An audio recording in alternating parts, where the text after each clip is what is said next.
મહારાષ્ટ્ર વિધાનસભામાં વિપક્ષ નેતા બનવા માટે એમવીએમાં ખેંચતાણ 18 મહિનાની ફોર્મ્યુલાની માંગ। મહારાષ્ટ્રમાં વિપક્ષના નેતાનું પદ મેળવવા માટે વિપક્ષી મહાવિકાસ આઘાડીના પક્ષો ઉદ્ધવ ઠાકરેની શિવસેના, શરદ પવારની એનસીપી, એનસી અને કોંગ્રેસ વચ્ચે સ્પર્ધા જોવા મળી છે।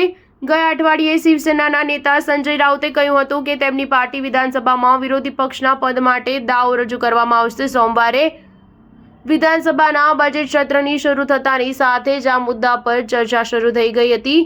મહાવિકાસ આઘાડીના કોઈ પણ સહયોગી પક્ષે હજુ સુધી મહારાષ્ટ્ર વિધાનસભામાં વિરોધી પક્ષના નેતા પદ માટે ઔપચારિક રૂપે દાવો કર્યો નથી, પરંતુ ગઠબંધનના મુખ્ય ઘટક એનસીપી એસપીએ કહ્યું કે કેબિનેટ સ્તરનું આ પદ ગઠબંધનના ત્રણેય પક્ષોને વારાફરતી મળવું જોઈએ।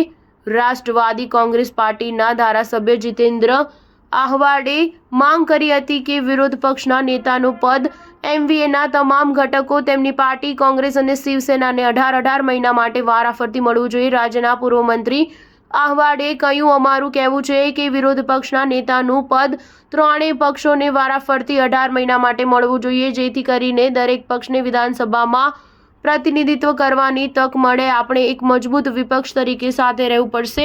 આ એનસીપીનું વલણ છે। જો કે થાણે શહેરના ધારાસભ્ય આહવાડે આ વાત પર ભાર આપતા કહ્યું કે આ પદ પર બેસવા માટે પહેલી તક શિવસેનાને મળવી જોઈએ, જે 288 સભ્યોની વિધાનસભામાં વિપક્ષી પક્ષોમાં સૌથી વધુ 20 બેઠકો ધરાવે છે। આહવાડે કહ્યું કે ત્રણેય પક્ષોના વરિષ્ઠ નેતાઓ દ્વારા એક બેઠક યોજીને આ અંગેનો નિર્ણય કરવામાં આવશે। સ્ટાર ન્યૂઝ 7 હંમેશા સચ્ચાઈની સાથે।